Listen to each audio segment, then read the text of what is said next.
Saludos amables televidentes, ya estamos en el programa Escritorio. Esta vez, como cada viernes, está con nosotros el doctor Samuel Encarnación, quien viene también a compartir con ustedes noticias y comentarios importantísimos. Hoy vamos a hablar del discurso del presidente la noche de este jueves, y también vamos a hablar un poco de historia para que los que van subiendo ahora pues se recuerden lo importante de la fecha, que es el próximo lunes 12 de octubre. Saludos, Samuel.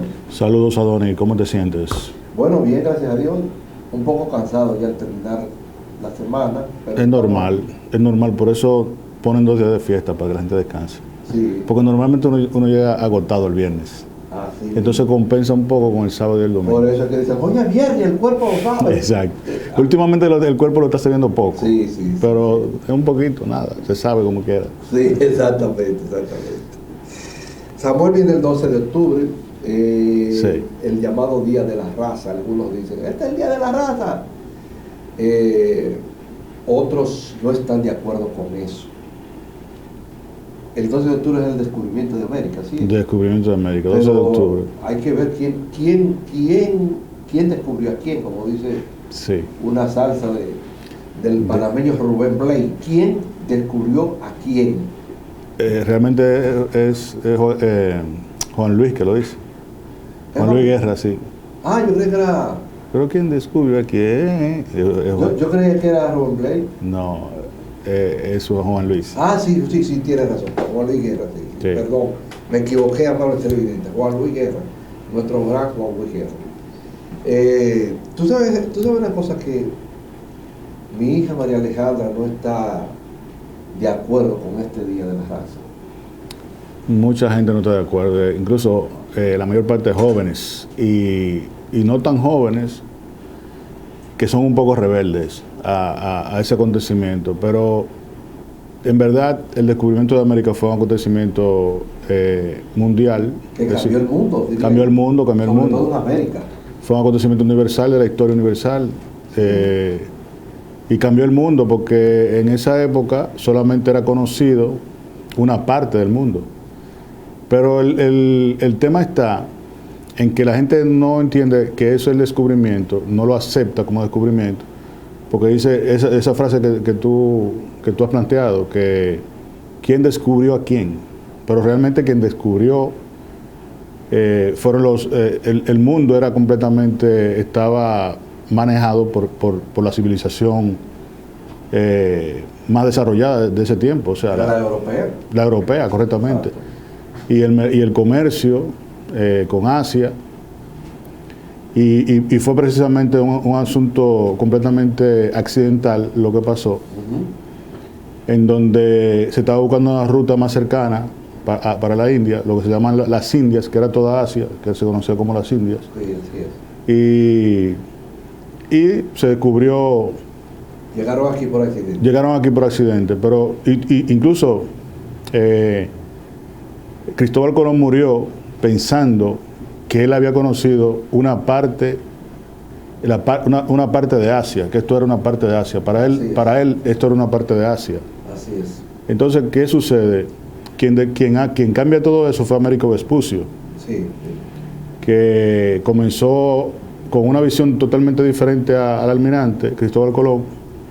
Comenzó a explorar las tierras del continente hasta que descubrió el continente por medio, primero, cuando llegó a Venezuela, él vio que las casas estaban construidas sobre postes y todo agua, y la gente se transportaba en pequeñas embarcaciones, y por eso le llamó la pequeña Venecia, por el asunto de las aguas. Entonces, pero ¿cuál es la importancia? ¿Por qué aquí hay una cierta oposición o resistencia a ese acontecimiento?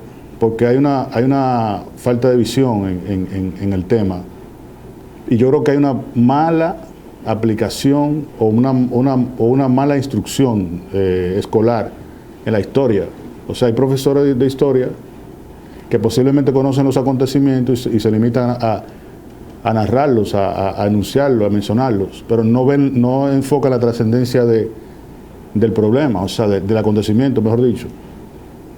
Hay un autor llamado Otto Bauer, que escribió un libro, correcto, que era un austríaco, le llamaban de los marxistas austríacos, que él en su libro La cuestión de las nacionalidades y la socialdemocracia, él habla cómo se forman las naciones, y él habla de comunidades de origen y comunidades de destino. Entonces, claro, él no habla del descubrimiento de América, ni ese tema no lo toca, pero uno puede analizar a partir del pensamiento que él plasma ahí en su obra, que nosotros, al analizar la historia, o sea, ese acontecimiento del descubrimiento, nos enfocamos como si fuéramos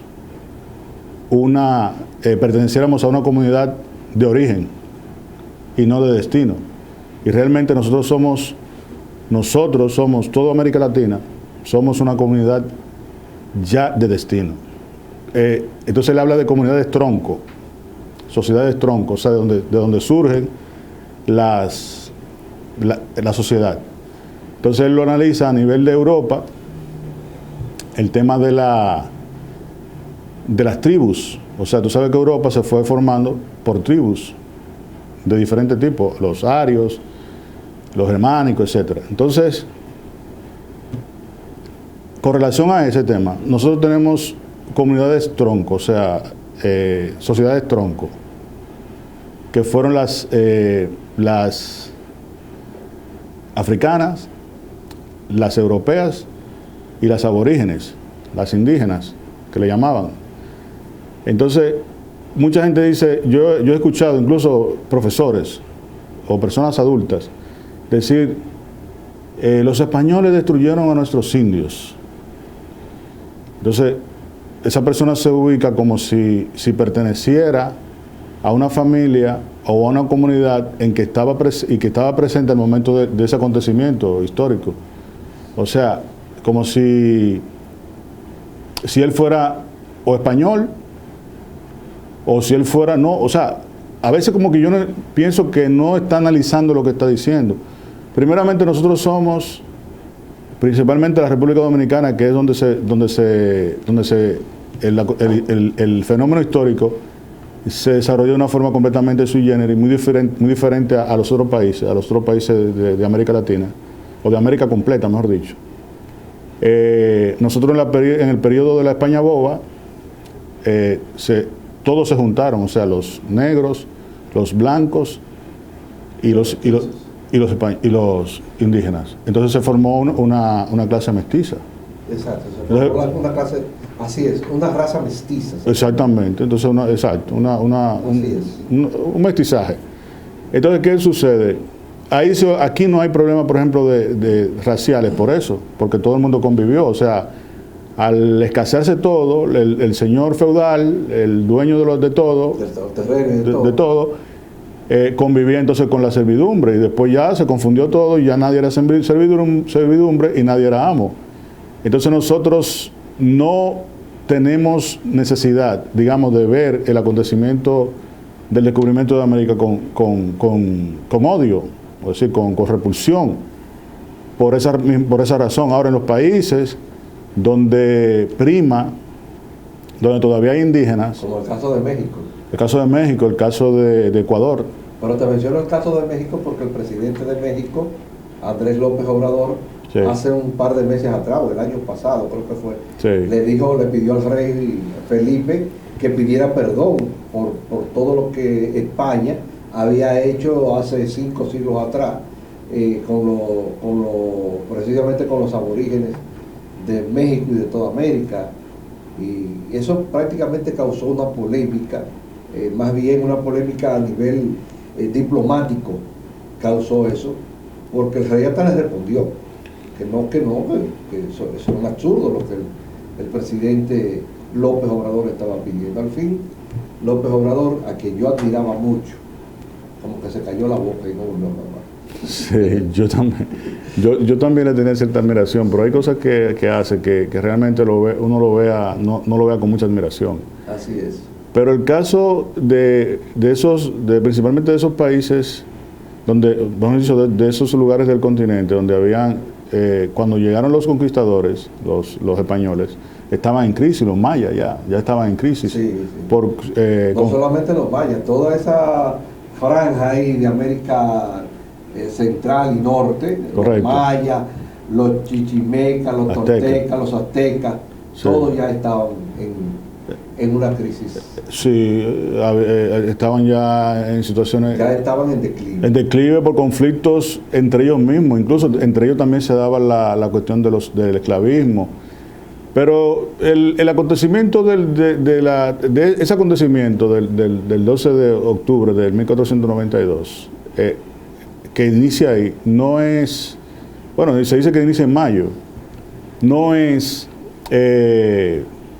un hecho que a nosotros nos afectó negativamente. O sea, nosotros ni nos afectó negativamente ni nos afectó de ningún tipo. O sea, nosotros simplemente somos una consecuencia de eso.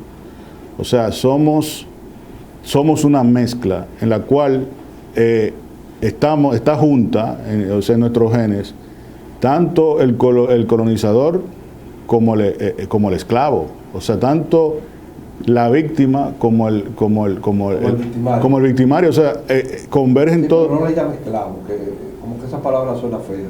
Vamos a llamarle de otra manera. Quizás la servidumbre, no sé, pero esclavo como que suena feo. Lo que pasa es que los negros que llegaron aquí llegaron como esclavos.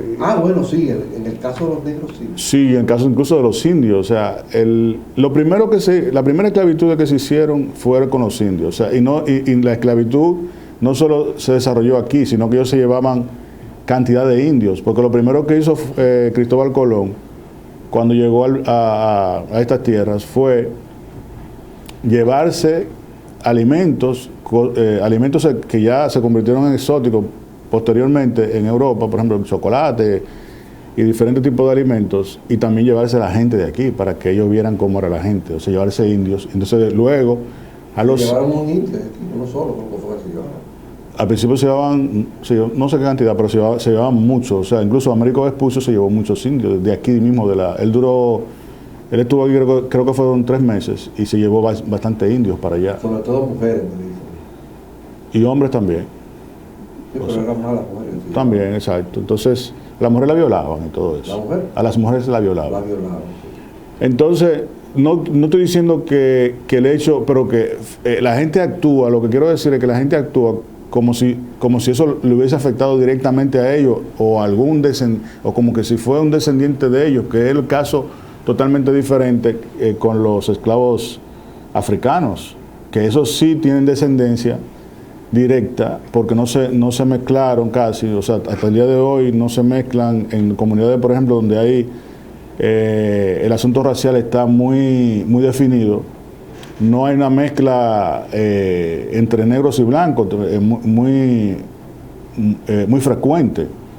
Entonces, el asunto de que eso es el tema ojalá un día haya posibilidad de establecer un debate sobre las posiciones de cada cual, porque realmente hay que esclarecer, ya que la escuela no está orientando bien a los estudiantes. O sea, no le hace ver que ellos no son parte de una comunidad de origen, no son de origen no son de origen indígena, ni son de origen totalmente africano, ni son de origen totalmente europeo. O sea, somos una mezcla total. O sea, aquí en la República Dominicana somos una mezcla absoluta. O sea, aquí no hay pureza en la raza. Entonces, nunca ha habido pureza en la raza, porque ninguna raza es pura.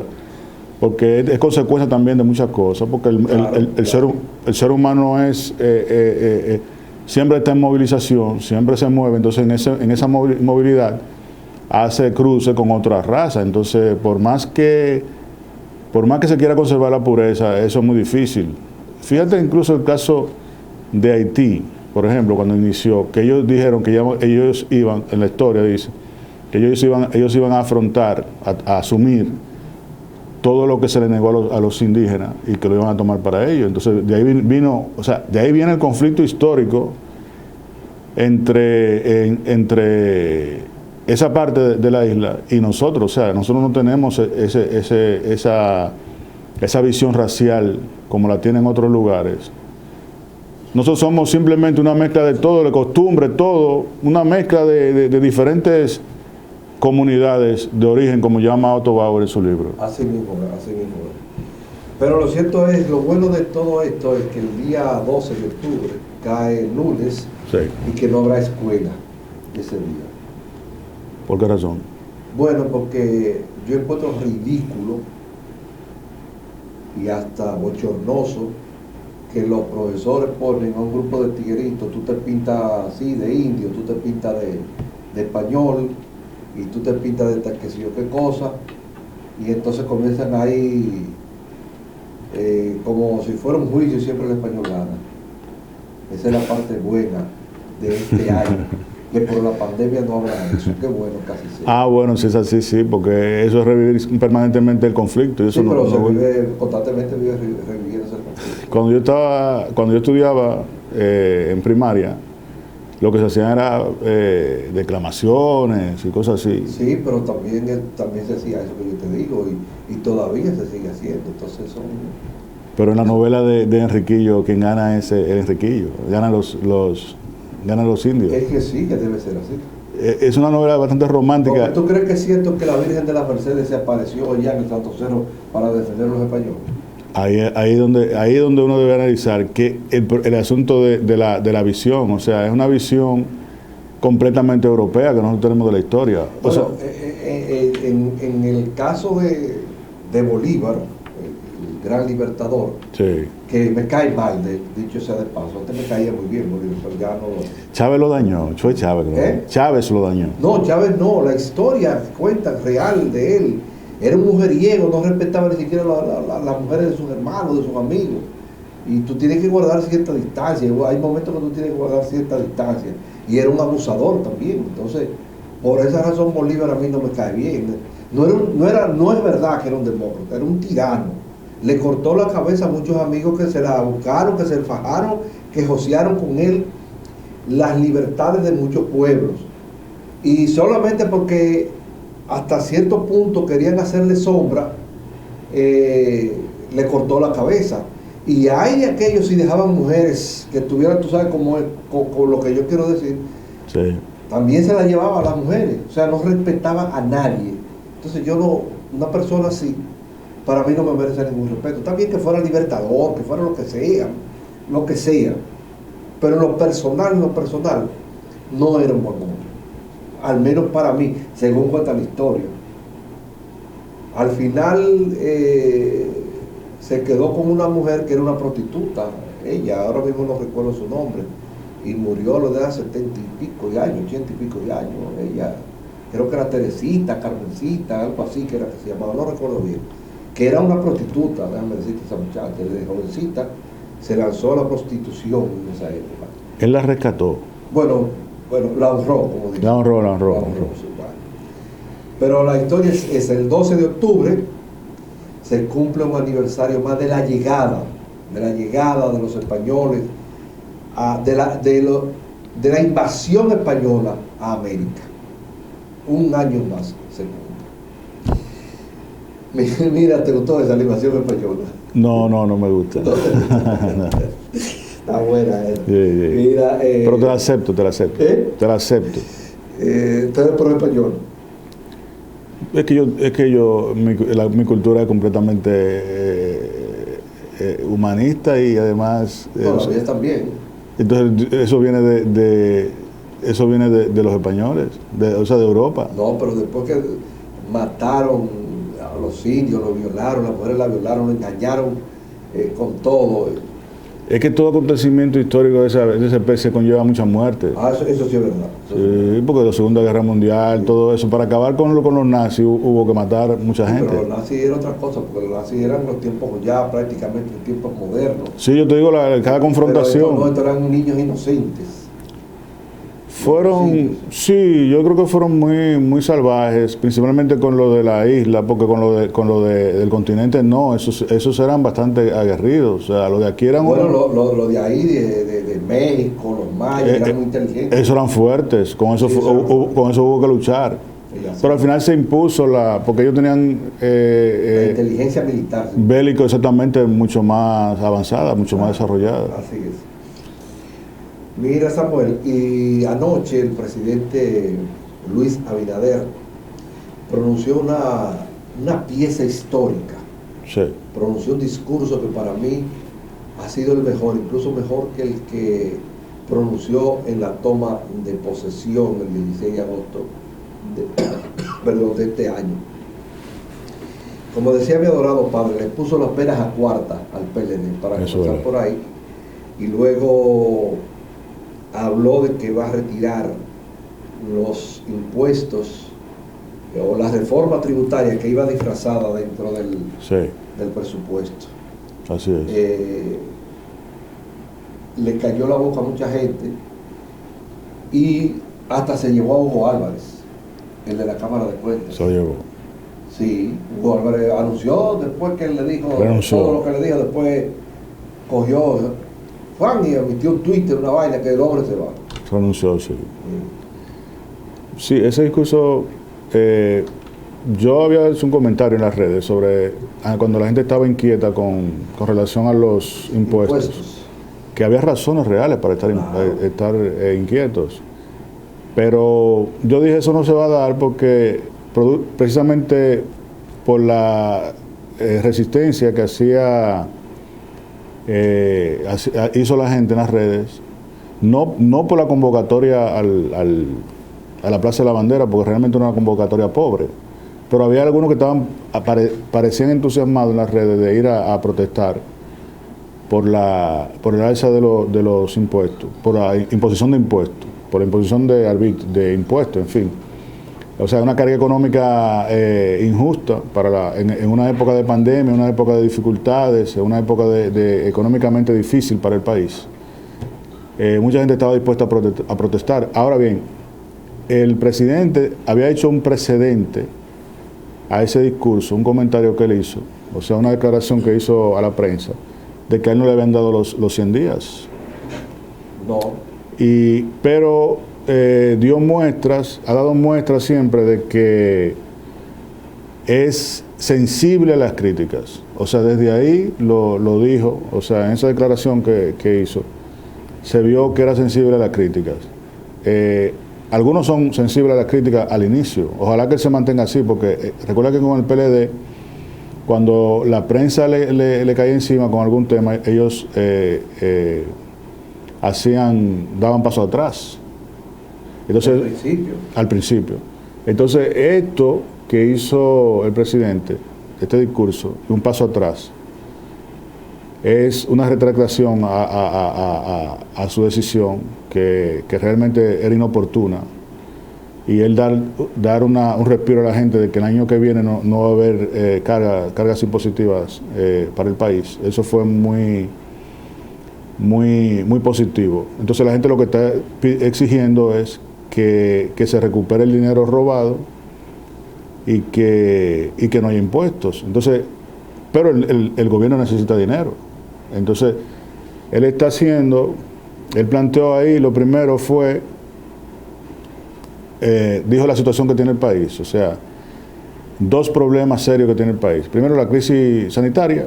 Y la económica. O sea, dos cuestiones que tienen que ver con lo económico, la crisis sanitaria y el desfalco del PLD. Así es. O sea, él lo puso eso como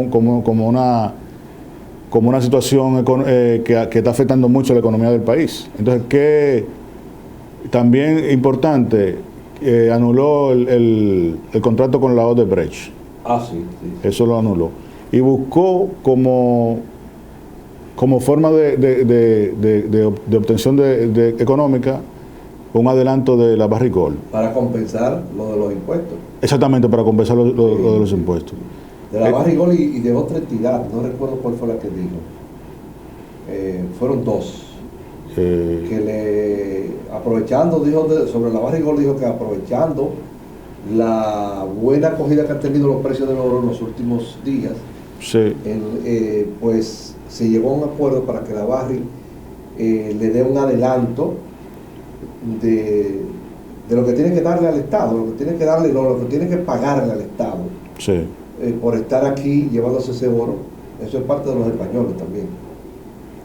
El oro. El oro, claro. No, pero la barriga es canadiense. Sí, no importa, pero lo de dar de ahí. Es que aquí hay mucho oro. Aquí hay mucho oro, eso es verdad. Pero aquí hasta los ríos parece oro. Sí, sí. Pero lo que te quiero decir es que realmente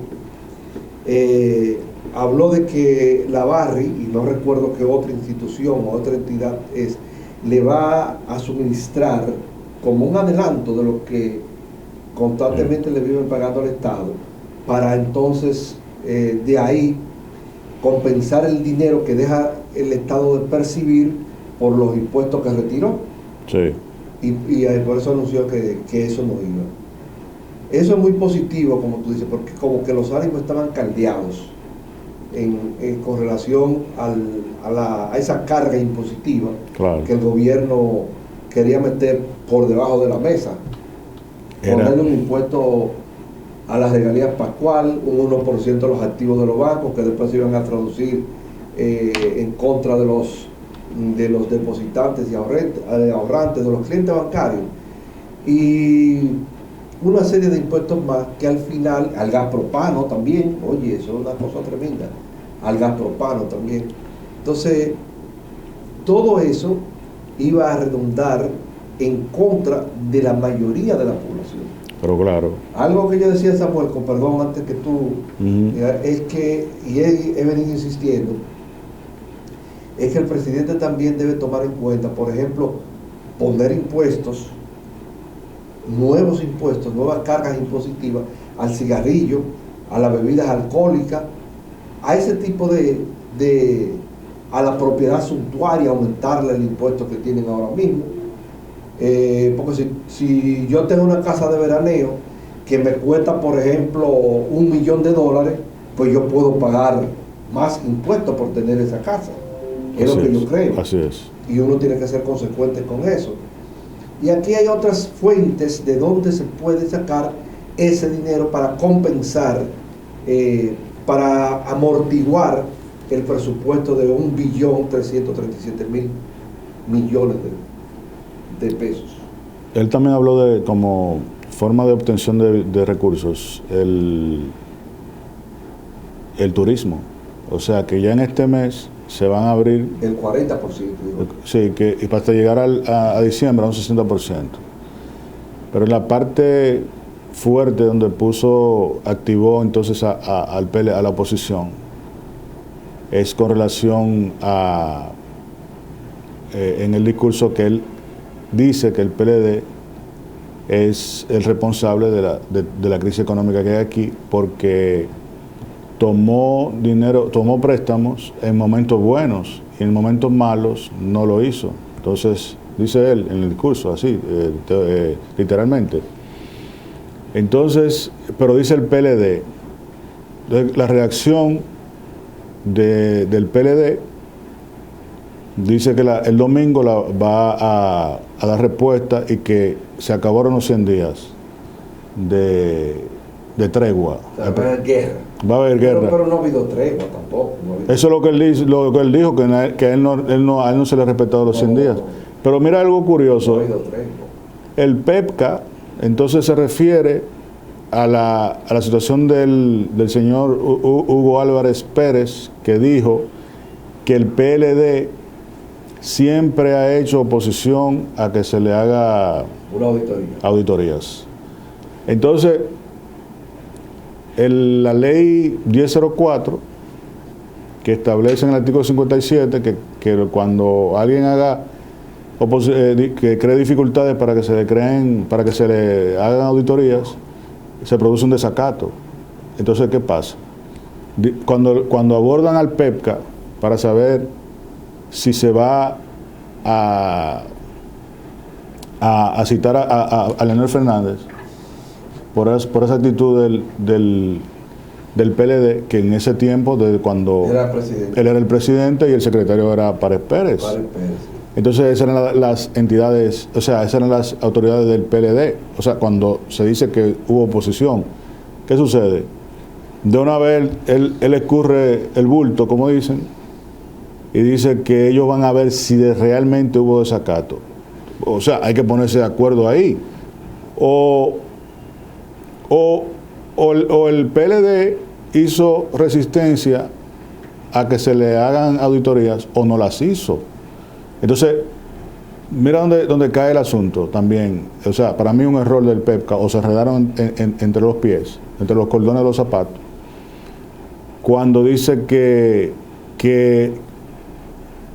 el asunto del derecho, algo así como que es consecutivo, o sea, de la autoridad que estén. No, el hecho siempre es temporal. O sea, si el hecho se produce con una autoridad determinada, tú no le puedes tomar responsabilidad a otra que fue, porque posiblemente la actitud de la autoridad que están posterior es diferente. O sea, si se le pide permiso, si se le pide colaboración a una entidad cualquiera, a una organización, ya sea política o lo que fuera, y hay resistencia, son las autoridades que están ahí, o sea, las que responden en ese momento. Entonces, la respuesta que da el PLD es que ellos se pusieron a disposición de la Cámara de Cuentas para que le hagan auditoría. Entonces, o sea, yo creo que si se va a hacer una persecución a la corrupción, debe hacerse, el presidente lo dijo, el PLD, el presidente no dijo, o sea, el presidente habló de los gobiernos del PLD, el presidente no habló de los gobiernos de Danilo Medina. No. O sea, de los gobiernos del PLD lo hizo... O sea, hay dos gobiernos. Exactamente, son 4 periodos, si tomamos en cuenta que son 16 años, 4 periodos del PLD. Entonces, si la auditoría, la resistencia a la auditoría, si el desacato se produjo mediante una autoridad, cuando una autoridad estaba ahí, a esa autoridad que hay que citar, o solicitar nuevamente, porque se habla del 2016 y creo que el 2000,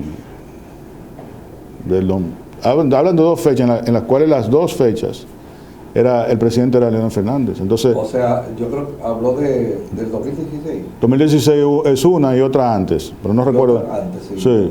Sí. 2015 creo que fue la otra.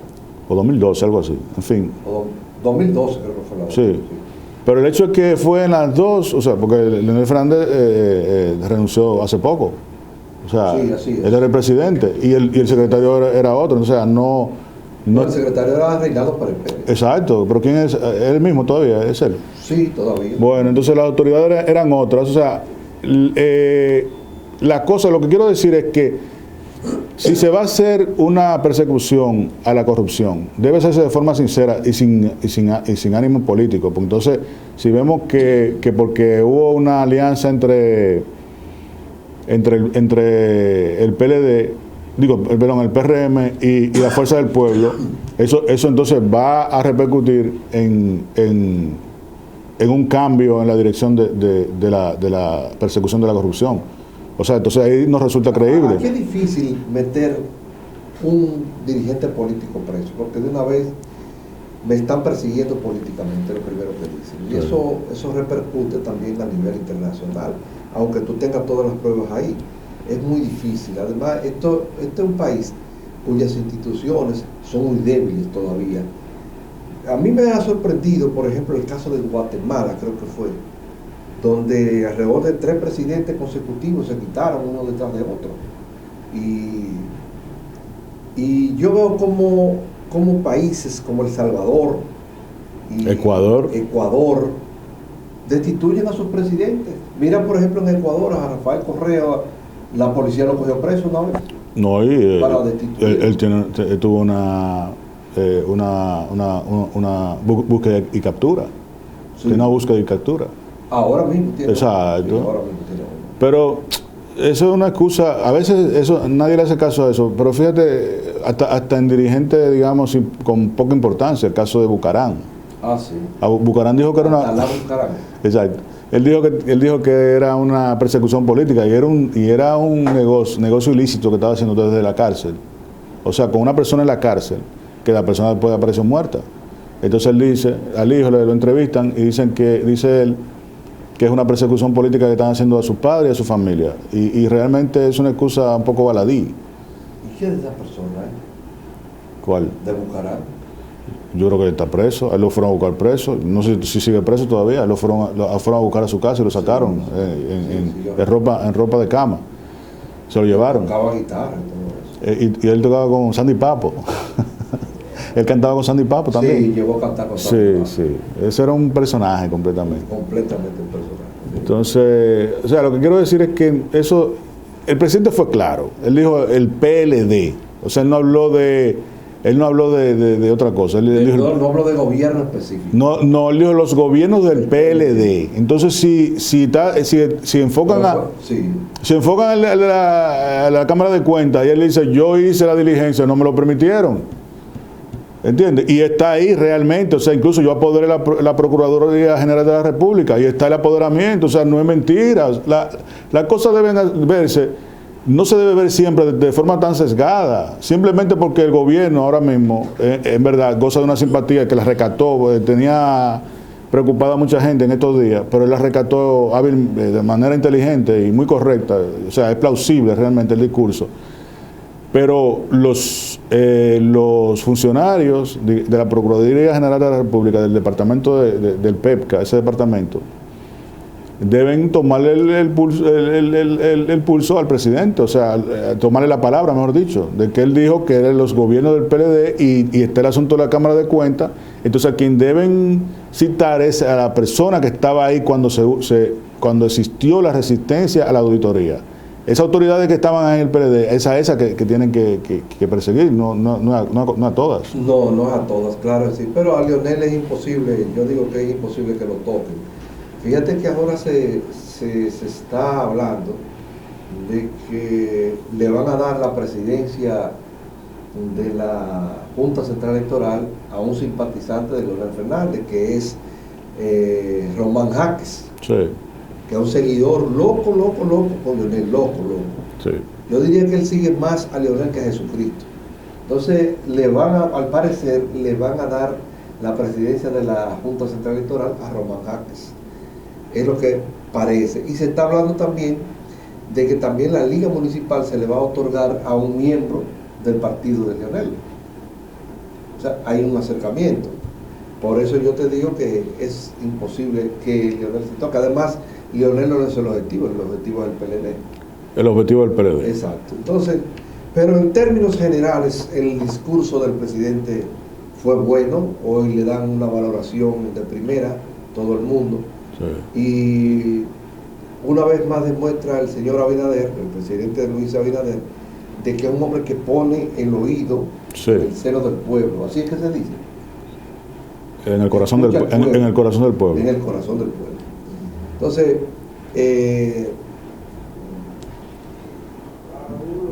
vamos a ver qué ocurre en los próximos días, porque la verdad es que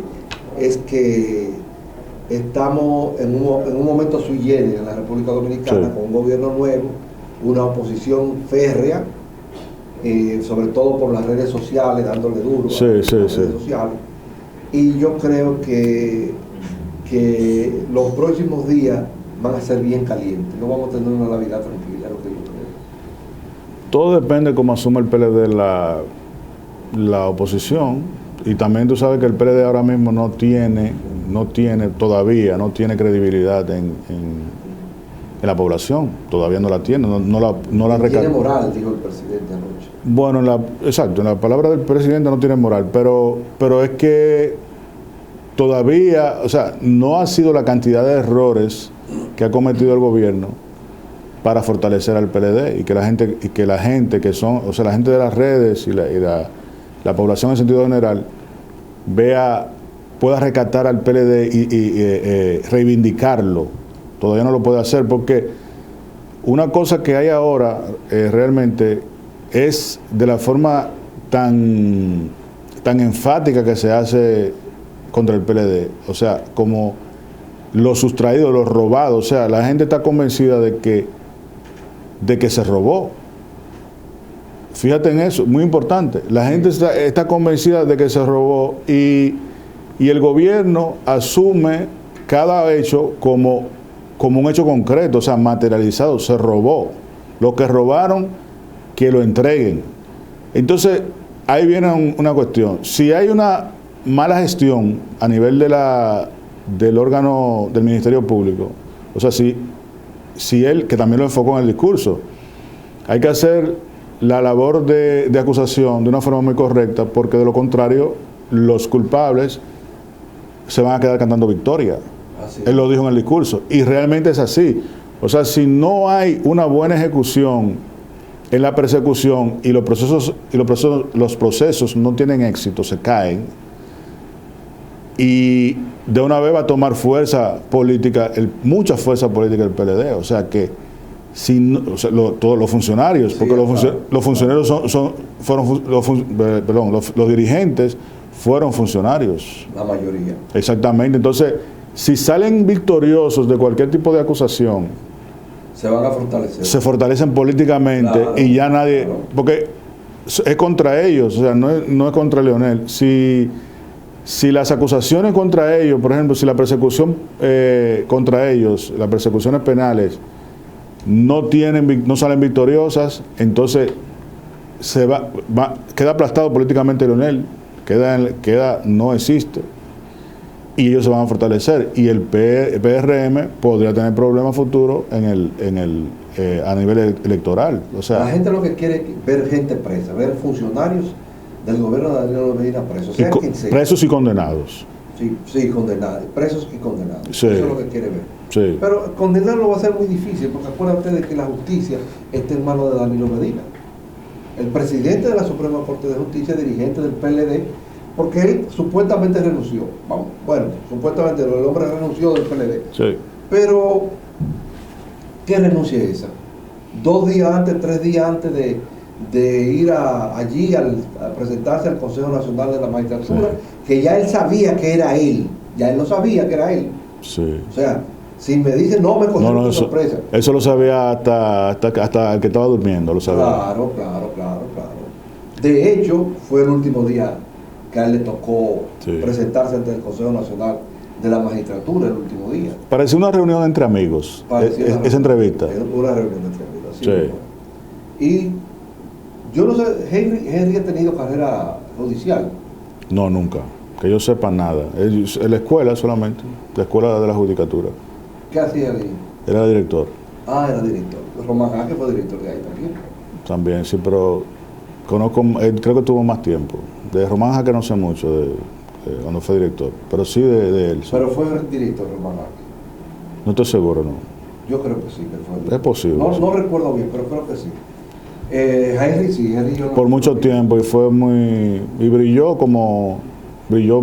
mucho como, o sea, la escuela funcionaba bien, quiero decir, cuando él era director de la escuela, funcionaba bien.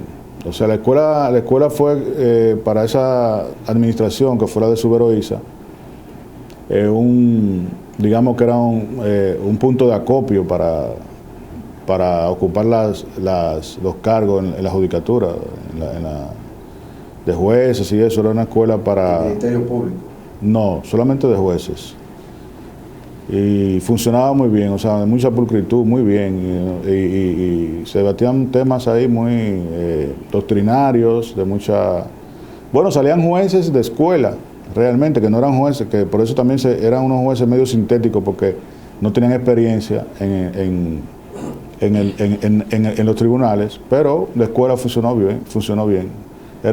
Son jueces, digamos, muy fríos, porque no son los jueces que antes de la escuela, que normalmente eran abogados en ejercicio, que luego pasaban a ocupar un cargo judicial y ya estaban fogueados en los tribunales, y era una forma diferente de pensar una persona que ha sido litigante a una persona que salga de una escuela, porque uno sale de la universidad, es lo mismo, sale a litigar. La experiencia que enseña a uno a ser eficiente en el litigio no es ni siquiera la universidad, ni ninguna escuela ninguna escuela forma a un individuo en la práctica como lo hace cuando ya uno está fogueado en el ejercicio. Incluso uno aprende a ver, el juez que ha ejercido como abogado, aprende a ver al litigante, al abogado, con un respeto mucho mayor, o sea, con una consideración.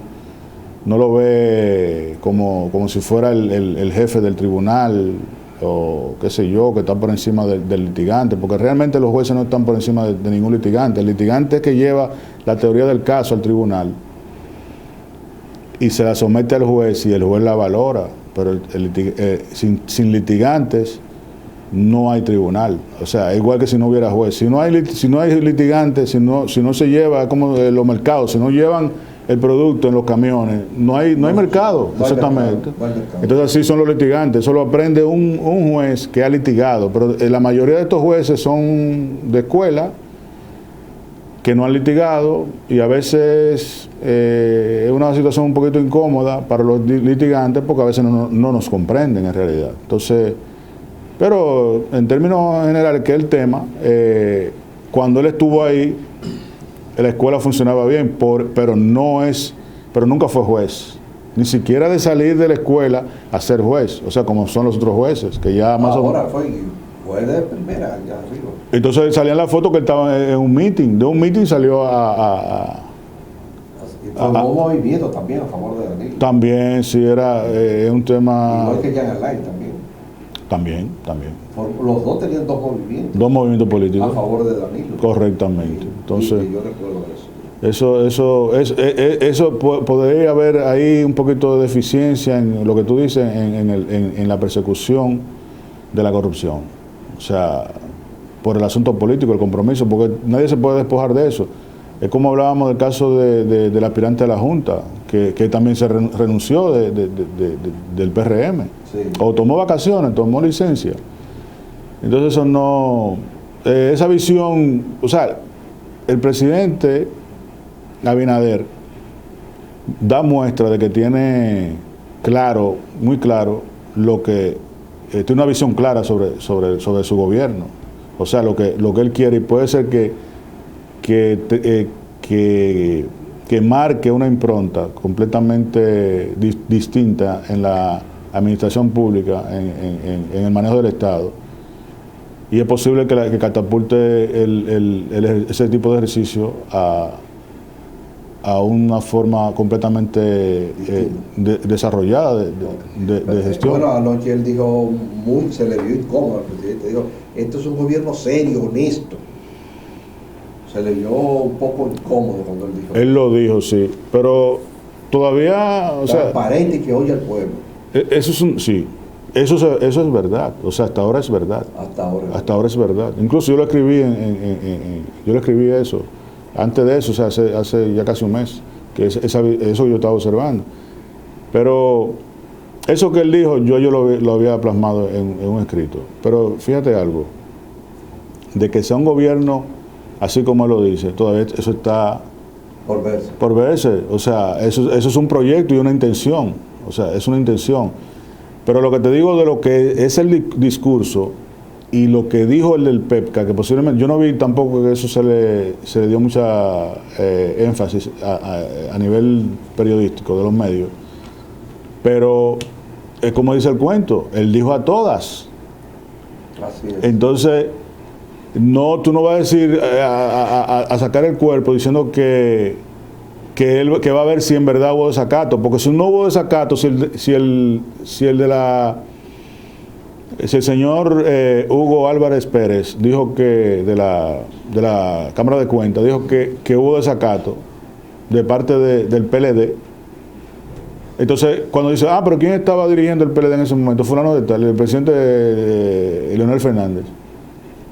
No, pues puede ser que no haya desacato entonces. ¿Entiendes? Claro. O sea, una cosa, el discurso del presidente no puede estar divorciado de uno de sus funcionarios. O sea, tiene que haber armonía en ese tipo en eso. Con todos los funcionarios. Con todo debe haber una armonía, porque es el gobierno. O sea, el gobierno no es el presidente, pero digo, es una intención del presidente que su gobierno sea honesto. Sí, y además yo le creo, completamente le creo, eso que él dice. Pero los funcionarios deben también ayudar a lo que sea así. Claro. Es como que el frente de la orquesta no está bailando, uno no está bailando bien, desarmoniza completamente a los otros. Entonces, así es el gobierno. Y más ser que tiene una visión completamente progresista de lo que es el manejo del Estado a nivel de equipo y todo eso. Y él habló de la procuradora, que es la que... Independiente, digo. Sí, que es también la que debe, y yo creo que lo va a hacer, o sea, debe hacerlo, realmente. Debe hacerlo, yo creo que Hay confianza en eso. Sí, pero también el presidente habló de que estoy instruyendo, digo, al consultor jurídico Sí. para que se contrate abogados, expertos abogados, una barra de expertos abogados, para darle para allá a lo que el pueblo quiere. Es que eso también, eso es completamente certero. Porque ¿Certero? Es certero. Porque es que hay que hablar de un asunto, es dinero. es la obtención de dinero, de un dinero que se supone que está en manos de un dinero del Estado que está en manos, ha sido sustraído completamente de forma ilegal y el Estado lo necesita. O sea, no es solamente un asunto moral, es un asunto material, económico. Así es. Hay una empresa del Estado que antes contrataba abogados para el cobro de la ley que ellos le corresponde, que es Infotep, y ellos contrataban abogados externos, no sé si lo hacen todavía, para la recuperación de dinero, y era mucho dinero, muchas empresas, porque a nivel legal, o sea, la ley dice que hay que pagar, cada empresa tiene que pagarle a ellos una cantidad de dinero. Mucha gente evadía eso, muchas empresas. Entonces ellos, en una ocasión, eso fue, creo que fue en el segundo periodo del PLD, contrataron a abogados para que haga la recaudación. Imagino que los abogados que van a contratar le darán una parte de sus honorarios de lo que cobren, y realmente cualquier abogado va a hacer todo lo que tenga que hacer para recuperar eso, para él también ganar dinero. O sea, es una forma, digamos, inteligente y de gestión. O sea, eso yo lo vi muy positivo, en verdad. Pero ahorita comienza la gente a decir, el mismo pueblo que está ahí. Déjame aclararte primero antes de decir lo que quiero decir. Sí. Hay un equipo, me decía un oficial de inteligencia hoy, que hay un equipo de muchachos jóvenes creando cuentas falsas en Facebook y en otras redes sociales para atacar de manera despiadada al gobierno. Y al parecer tanto el DNI como esos servicios de inteligencia lo están siguiendo, y al parecer lo van a desenmascarar. ¿Por qué saco esta colación? Porque ese proceso del que tú estás hablando, lo van a desacreditar. Y una forma de desacreditarlo es precisamente esa, atacando a través de las redes sociales. Eso me lo decían hoy, y al parecer por ahí va la línea de la oposición, porque aquí realmente el pueblo sabe, y lo sabe todo el mundo, y hasta yo que soy de Rancho Viejo, un pobre campesino, que a veces yo mismo me cojo pena, sé y saben de que aquí prácticamente en todas las áreas hubo corrupción en la pasada administración, casi en todas las áreas, casi en todas. Entonces eso te da una idea de que las cosas lo van a desacreditar. Eso es normal que pase, porque es que en los gobiernos, o sea, en la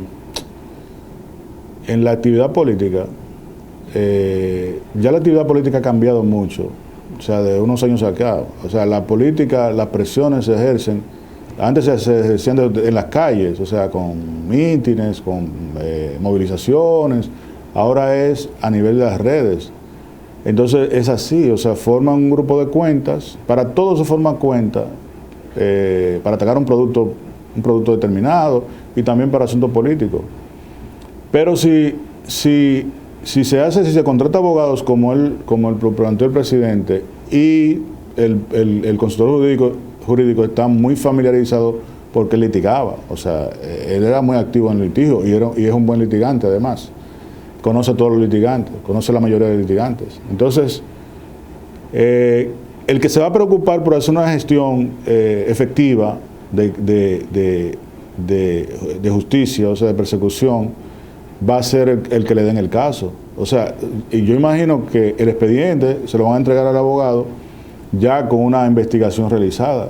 Yo supongo. Sí. Entonces, que el abogado haga todos los trámites con las pruebas que se le presentaron y nadie que te digan, por ejemplo, tú te vas a ganar un % tal de ese caso, nadie lo va a querer hacer mal, independientemente que las redes, hay una opinión pública ficticia formada en las redes, lo que sea, eso no va a tener ningún tipo de repercusión, porque va a ser el abogado quien va a gestionar que ese caso sea exitoso. Así es. O sea que eso yo lo veo una medida completamente inteligente, Así es. Bien, amables televidentes, llegamos al final del programa Escritorio. Gracias a todos ustedes por haber estado con nosotros. Recordándole que este espacio lo pueden sintonizar esta noche a las 9 de la noche y a las 8 de la mañana a través de este canal 74 de Claro y Telecable Dominicano. También lo pueden sintonizar a través del canal 207 de WIN, por nuestra plataforma digital www.gdm.do en tiempo real, gracias a los que nos siguieron a través de Facebook Live. También lo pueden sintonizar a las 12 del mediodía a través de Telecanal 28 de Éxito Visión y Telecable Dominicano. Gracias a todos ustedes, feliz fin de semana y gracias a Dios por permitirnos estar aquí cada día. Nos encontramos el lunes de nuevo. Muchas gracias.